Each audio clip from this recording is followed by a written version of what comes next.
नमस्कार। तो आपका जो हाई कोर्ट डिस्ट्रिक्ट जुडिशरी का क्लर्क का एग्ज़ाम है और प्रोसेस सर्वर का एग्ज़ाम है, वो एग्ज़ाम बहुत नज़दीक है। तो काफ़ी टाइम से आपके कमेंट्स आ रहे थे, मैसेजेस आ रहे थे कि उसके लिए अलग से कंटेंट लाया जाए डिटेल में थोड़ा सा। तो वही कंटेंट आज हम डिस्कस करेंगे। इंपॉर्टेंट क्वेश्चंस जो हैं वो डिस्कस किए जाएंगे ताकि आपको उस एग्ज़ाम में हेल्प मिल सके और डेफिनेटली हेल्प भी यहाँ से मिलेगी।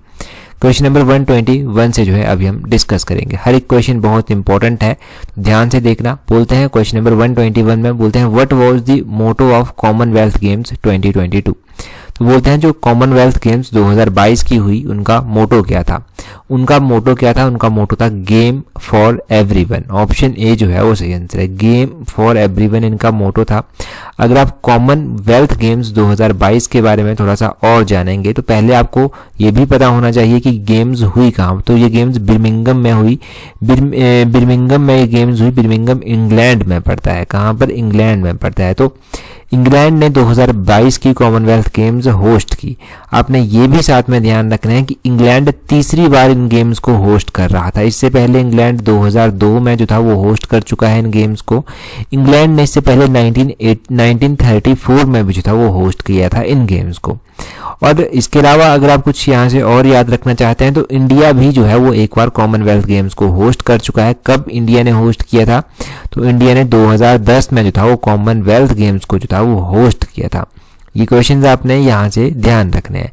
अच्छा, अब ये क्वेश्चंस तो आपने यहाँ से ध्यान रख लिए। करंट अफेयर्स का क्वेश्चन यहाँ से ये भी बन सकता है कि मेडल टैली क्या रही इसमें, इंडिया का कौन सा स्थान रहा उसमें, और पहला स्थान किसका रहा। मेडल टैली का इस तरह से है कि मेडल टैली में पहला स्थान रहा ऑस्ट्रेलिया का। ऑस्ट्रेलिया इन टोटल 178 मेडल जो था वो जीते थे। और इंडिया का रहा था चौथा स्थान। इंडिया ने टोटल जो था वो 61 मेडल जो था वो जीते थे। इंडिया ने 22 गोल्ड मेडल जीते थे, 16 इंडिया ने सिल्वर मेडल जीते थे और 23 इंडिया ने ब्रॉन्ज मेडल जीते थे। ये जरूर ध्यान रखना आप यहाँ से। तो ये अब क्वेश्चन यहाँ से आता है, चाहे प्रोसेस सर्वर में आता है चाहे क्लर्क हाई कोर्ट में आता है, तो आपका ये क्लियर हो जाता है क्वेश्चन। 122 क्वेश्चन देखिए क्या बोलते हैं। बोलते हैं the first Indian Nobel laureate was. तो बोलते हैं सबसे पहले भारतीय नोबल विजेता कौन थे, सबसे पहले भारतीय जिन्हें नोबल पुरस्कार दिया गया था। तो आपको ये तो पता ही है कि रविंद्रनाथ टैगोर को जो था वो सबसे पहले ये नोबेल पुरस्कार जो था वो दिया गया था। अच्छा, कौन से ईयर में दिया गया था? रविंद्रनाथ टैगोर को ये अवार्ड जो था वो 1913 में दिया गया था। 1913 में जो था वो उनको ये अवार्ड दिया गया था। क्या इंडिया में किसी और को भी नोबेल प्राइज मिल चुका है? तो इंडिया में बहुत लोगों को नोबेल प्राइज मिल चुका है। जैसे कि 1913 के बाद सीवी रमन को ये नोबेल प्राइज मिला। सीवी रमन को फिजिक्स में मिला था, ये फिजिक्स में मिला था, 1930 में मिला था। और रविंद्रनाथ टैगोर को किस फील्ड में मिला था? तो लिटरेचर या फिर लिटरेचर कैटेगरी आप कह लीजिए, इसमें इनको ये मिला था। मदर टेरेसा को भी ये अवार्ड मिल चुका है और पीस के लिए इनको मिला था 1979 में इनको दिया गया था। हर गोविंद खुराना, इनका जरूर पूछा जाता है कि इनको कौन सी फील्ड में दिया गया था। तो हर गोविंद खुराना को मेडिसिन की फील्ड में दिया गया था। मेडिसिन की फील्ड में इनको दिया गया था और इनको जो था वो दिया गया था 1968 में। तो ये भी आपने ध्यान रखना है। सीवी रमन हो गया, मदर टेरेसा हो गया, हरगोविंद खुराना हो गया। और लेटेस्ट वन किसको दिया गया है? तो अभिजीत बनर्जी। तो आपको नाम याद ही होगा क्योंकि 2019 में ये दिया गया था अभिजीत बनर्जी को। 2019 में इनको इकोनॉमिक्स की फील्ड में जो था ये दिया गया था। तो ये जरूरी चीजें यहाँ से ध्यान रखना। आगे 123 क्वेश्चन में बोलते हैं what is the general secretary of UNO. Question who हो सकता था यहाँ पर कि वर्तमान टाइम में बोलते हैं यूनाइटेड नेशन ऑर्गेनाइजेशन के जो जनरल सेक्रेटरी हैं वो कौन है। तो ये भी हमने करंट अफेयर में अपने डिस्कस किया है। जो हैंडमेड नोट्स हम डिस्कस किए हैं हमने कि प्रेजेंट टाइम में एंटोनियो गुटेरेस। ऑप्शन ए सही आंसर है। एंटोनियो गुटेरेस जो है वो जनरल सेक्रेटरी हैं यूनाइटेड नेशन ऑर्गेनाइजेशन के। यूएनओ का पूरा नाम क्या है? United Nation organisation. और यूएनओ के बारे में कुछ और जाने तो क्वेश्चन ये पूछ लिया जाता है कि यूनाइटेड नेशन का चार्टर कब साइन हुआ था? ये 1945 में जो था वो साइन हुआ था। यूनाइटेड नेशन सिक्योरिटी काउंसिल के बारे में क्वेश्चन पूछा जाता है कि इसमें इसके कितने मेंबर होते हैं? इसके टोटल मेंबर तो 15 मेंबर होते हैं। इसमें से भी 10 मेंबर जो हैं वो नॉन परमानेंट होते हैं और 5 मेंबर जो हैं वो परमानेंट होते हैं। ये जो 5 परमानेंट मेंबर होते हैं इसमें चाइना आता है, रशिया आता है, फ्रांस आता है, यूके आता है और यूएसए आता है। ये जरूर ध्यान रखना कि 5 परमानेंट मेंबर कौन कौन से हैं और 10 नॉन परमानेंट मेंबर होते हैं जो 2 सालों में चुनते रहते हैं। उनको 2 सालों के लिए उनका टेन्योर होता है। अगला क्वेश्चन देखिए, बोलते हैं which is not correctly match, इनमें से कौन सा करेक्टली मैच नहीं दिया गया है। ये क्वेश्चन भी बहुत इंपॉर्टेंट है। कुछ इंपॉर्टेंट आपके पास पर्सनैलिटीज दिए गए हैं, वो कौन कौन से इंस्ट्रूमेंट से संबंधित हैं या कौन कौन सी फील्ड से संबंधित है वो आपको बताना है। तो यहाँ पर तो देखो, यहाँ पर अगर आप करेक्टली मैच करेंगे ना इसको, कि जो करेक्टली मैच नहीं है, तो पहले तो आप एक बार सभी को पढ़िए, क्योंकि आपको थोड़ा सा कन्फ्यूजन जरूर हो जाएगा। रविशंकर आपने सुना है इनका नाम, रविशंकर का नाम आपने जरूर सुना है, क्या ये सितार प्लेयर हैं। दूसरा है एम.एफ. हुसैन, एम.एस. हुसैन का नाम भी आप बहुत बार सुनते हैं, क्या ये तबला वादक हैं। और तीसरा है आर.के. नारायण, क्या ये नोवेलिस्ट हैं। और चौथा है कैफी आजमी, कैफी आजमी क्या पोइट हैं, कवि हैं। तो इन सभी नामों के ऊपर अगर आप चर्चा करेंगे ना, तो सितार प्लेयर रविशंकर बिल्कुल सही बात है, ये तो सही है आपका। और एम.एफ. हुसैन, जब जैसे ही आप दूसरे ऑप्शन पर जाएंगे, अगर आपको एग्जैक्टली याद आ जाता है कि एम.एफ. हुसैन एक पेंटर थे, तो आप इस क्वेश्चन को सही कर देंगे कि एम.एफ. हुसैन जो था ये कोई तबला वादक नहीं थे, ये एक चित्रकार थे, पेंटर थे, ये आपने ध्यान रखना है। और उसके अलावा तीसरा ऑप्शन है आर.के. नारायण, तो ये एक राइटर थे, बिल्कुल सही बात है, नोवेलिस्ट थे, राइटर थे, उपन्यासकार थे। कैफी आजमी जो था ये भी एक कवि थी, तो ये भी सही आंसर है। बाकी तीनों के तीनों ऑप्शन सही हैं, दूसरा ऑप्शन करेक्टली मैच नहीं है। एम.एफ. हुसैन तबला वादक नहीं थे। तबला की बात हुई है ना, तो तबला के जो इम्पोर्टेंट जो आप कह सकते हैं प्लेयर थे, वो कौन कौन थे जो तबला बजाते थे। जाकिर हुसैन अच्छा तबला बजाते थे, निखिल घोष एग्जाम में पूछा गया है, ये तबला बजाते थे। अल्लाह राखा खान ये भी तबला के प्लेयर थे। ये तीन नाम जरूर ध्यान रखने हैं। सितार प्लेयरों में कौन कौन से आते थे, तो सितार प्लेयरों में एक तो आपके रविशंकर आ जाते थे, यहाँ पर आपके निखिल बनर्जी आ जाते थे, विलायत खान आ जाते थे, तो इनके नाम आपने ध्यान रखने हैं। तो ये नाम हो गए आपके, इन नामों को मत भूलना आप, ये इंपॉर्टेंट है। अगला क्वेश्चन देखते हैं 134 क्वेश्चन, बोलते हैं G20 ग्रुप वॉज एस्टेब्लाइज्ड इन। तो अभी G20 की समिट ना 2023 में जो हो रही है, या फिर दिसंबर 2022 में ही इंडिया ने इसकी प्रेसिडेंटशिप जो था वो अपने हाथ ले ली थी, तो ये बहुत चर्चा में चली हुई है। अब ये पूछते हैं कि G20 का जो स्थापना थी वो कब की गई थी। अब इसकी स्थापना 1999 में की गई थी, ये तो आपको पता है, परंतु 1999 में भी मिलते जुलते ऑप्शंस जो हैं वो दिए गए हैं। तो एग्जैक्टली इसकी स्थापना का पता होना चाहिए कि कब की गई थी इसकी स्थापना। तो एग्जैक्टली इसकी स्थापना 26 सितंबर 1999 को की गई थी, जो कि ऑप्शन में दिया ही नहीं गया है। तो इसका सही आंसर क्या हो जाएगा, ऑप्शन डी सही आंसर हो जाएगा, नन ऑफ दीज, क्योंकि 26 सितंबर ऑप्शन में नहीं दिया गया है। आपने ध्यान रखना है कि 26 सितंबर को इसकी स्थापना की गई थी। इसका जो इम्पोर्टेंट जो कंट्रीज हैं वो कितनी कंट्रीज हैं, इसमें इम्पोर्टेंट रूप से जो है वो 19 कंट्रीज आती हैं, और 19 कंट्री के साथ जो है एक यूरोपियन यूनियन आता है। तो 20 टोटल इसके मेंबर हैं, 19 कंट्रीज और यूरोपियन यूनियन, ये आपने ध्यान रखना है। 19 कंट्रीज के नाम ना मैं एक बार बोल देता हूं, बस सुन लीजिए, हो सकता है एग्जाम में कुछ ना कुछ यहां से पूछ ले जाए। Argentina, Australia, Brazil, Canada, China, France, Germany, India, Indonesia, Italy, Japan, Mexico, Russia, Saudi Arabia, south Africa, south Korea, Turkey, United kingdom, United state. तो ये सारी इसकी कंट्री हैं। 2023 में इंडिया जो है इसकी प्रेसिडेंटशिप को जो है वो हाथ में ली हुई है, और इंडिया इसको होस्ट कर रहा है। दिसंबर 2022 से ही जो है वो इंडिया ने इसकी मेंबरशिप ले ली है, प्रेसिडेंटशिप ले ली है दिसंबर 2022 से। और अभी इसकी मीटिंग भी हुई थी थोड़े दिन पहले उदयपुर में। और आपने ये भी ध्यान रखना है साथ में कि 2022-2023 ये इंडिया के पास ही रहेगा दिसंबर के बाद 2023 तक। और दिसंबर से पहले ये किसके पास थी, ये इंडोनेशिया के पास इसकी प्रेसिडेंटशिप थी, इंडोनेशिया ने इसको होस्ट किया था। ये भी जरूर ध्यान रखिएगा। क्यों G20 इतना इंपॉर्टेंट हो जाता है, क्योंकि G20 कंट्रीज जो है वो पूरी जो वर्ल्ड है उसका 2/3 ग्लोबल पॉपुलेशन को कवर करती हैं। ये 60% ऑफ वर्ल्ड लैंड एरिया को कवर करती हैं, इसीलिए ये इतना इंपॉर्टेंट हो जाता है। और काफ़ी अब इंडिया के पास प्रेसिडेंटशिप है, तो हमारे लिए बहुत इंपॉर्टेंट है ये, obviously exam point of view से भी। 135 देखिए, बोलते हैं last Maurya ruler who was killed by his commander was. तो बोलते हैं अंतिम मौर्य शासक जिसको उसके सेनापति ने मार गिराया था, तो वो कौन था, तो ये था बृहद्रथ। बृहद्रथ ऑप्शन डी जो है वो सही आंसर है। ये क्वेश्चन भी पहले पूछा जा चुका है और बहुत संभावना है कि आगे भी पूछा जाएगा। किस एग्जाम में ये पहले पूछा गया था, तो ये क्वेश्चन बहुत पहले पूछा गया था, जब इस बार एग्जाम क्लर्क सेक्रेटरीट का एग्जाम हुआ था, उससे पिछली बार जब हुआ था तो उस टाइम ये पूछा गया था। अगर हम मौर्य शासकों की बात करें तो चंद्रगुप्त मौर्य का नाम आपने सुना है। चंद्रगुप्त मौर्य ने जो था वो इस वंश की स्थापना की थी। कहा जाता है कि चंद्रगुप्त मौर्य ने अपने गुरु चाणक्य की सहायता से जो था वो इसकी स्थापना की थी, ये भी पता होना चाहिए। चंद्रगुप्त मौर्य ने जैन धर्म को अपनाया था। और उसके बाद बिंदुसार आए। बिंदुसार भी इंपॉर्टेंट शासक थे। बिंदुसार जो था ये आजीवन संप्रदाय के फॉलोअर थे। अशोक आए। अशोक उसके बाद आए। अशोक को आपको पता है कि अशोक ने बुद्ध धर्म को जो था वो अपनाया था। और अभी एग्जाम में अशोक का कलिंग का वॉर कब हुआ था ये भी पूछा गया था एग्जाम में क्वेश्चन। तो अशोक का जो कलिंग का वॉर था वो कब हुआ था? 261 ईस्वी पूर्व हुआ था। 261 ईस्वी पूर्व जो था ये अशोक का कलिंग का युद्ध जो था वो हुआ था। ये भी आपने ध्यान रखना है। तो ये क्वेश्चंस यहाँ से हो गए, बस इतना सा काफी है। आगे बोलते हैं सिंधु घाटी सभ्यता में बड़ा अन्न भंडार निम्नलिखित में से किस स्थान पर मिला है? बोलते हैं at which of the following place was the largest granary found in Indus valley civilisation?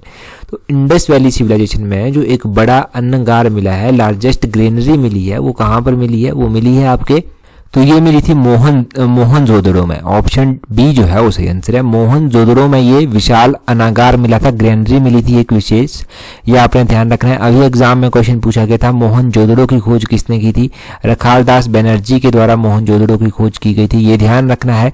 Harappa की खोज अगर आपसे पूछा जाए तो वो किसने की थी? वो दयाराम साहनी ने की थी, वो ध्यान रखना है।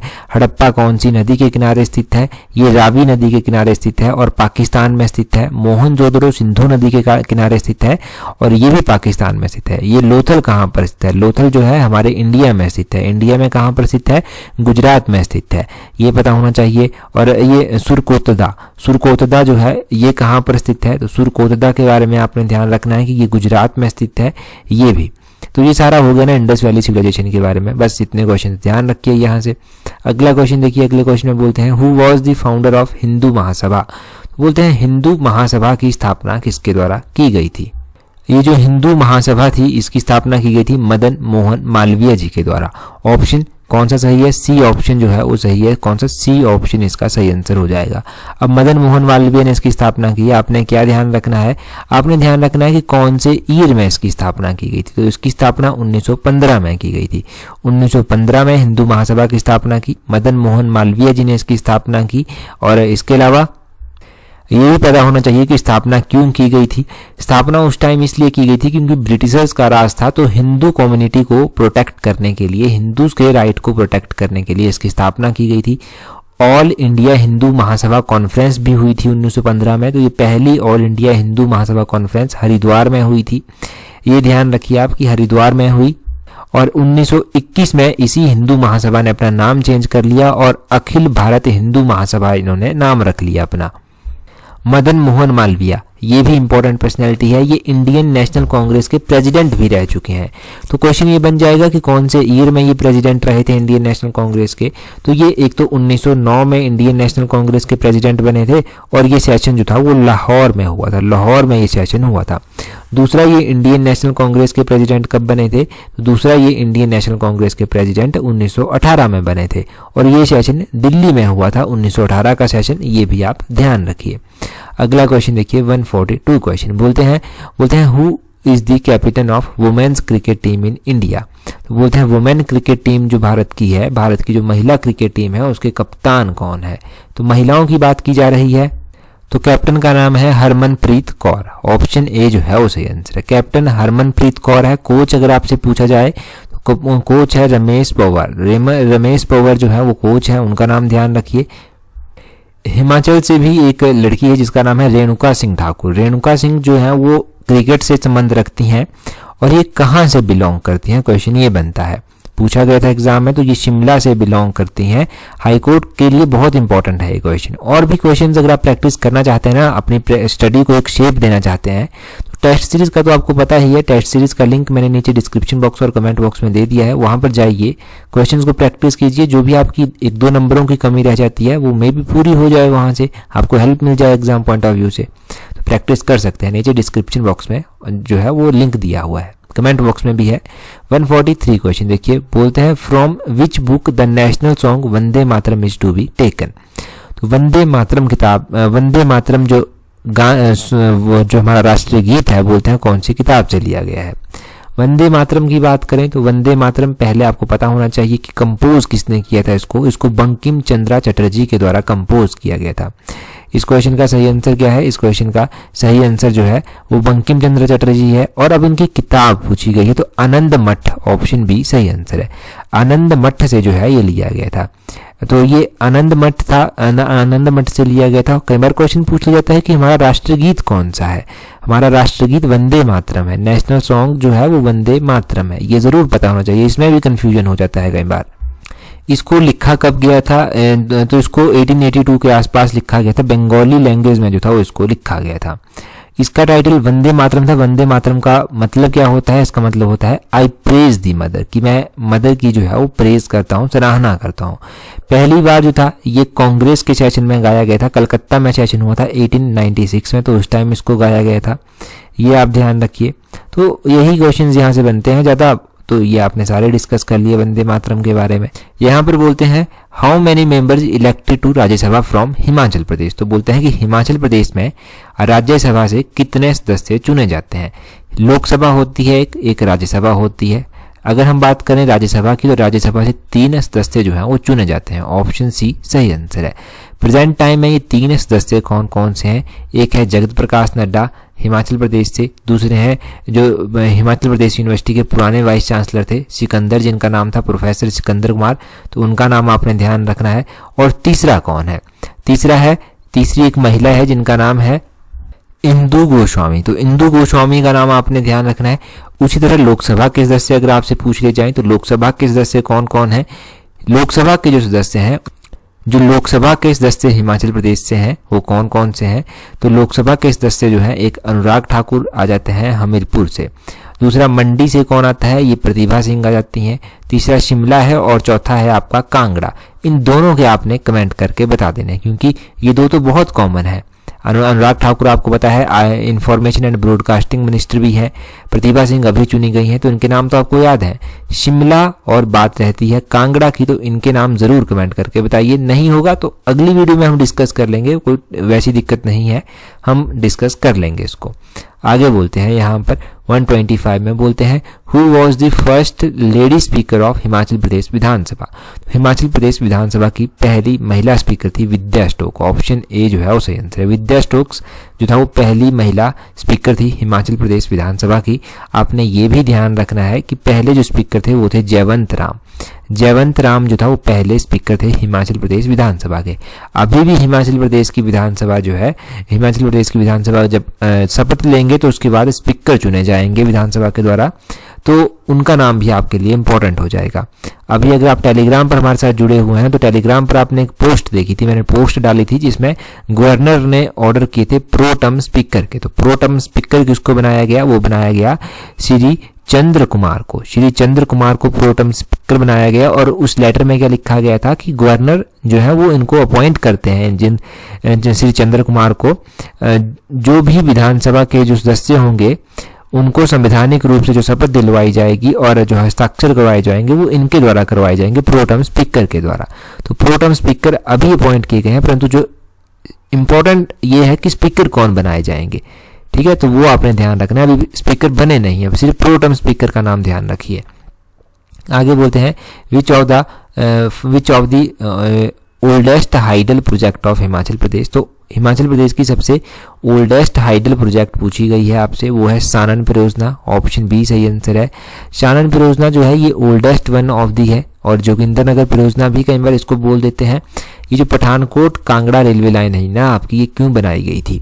ये इसीलिए बनाई गई थी ताकि ये जो प्रोजेक्ट आपका बन रहा है यहाँ पर जो भी सामान चाहिए वो पठानकोट से इजीली लाया जा सके यहाँ तक, तो ये रेलवे लाइन ही जो था वो बिछा दी गई थी। और इस प्रोजेक्ट के बारे में जो सानन परियोजना है उसके बारे में क्या जान सकते हैं आप?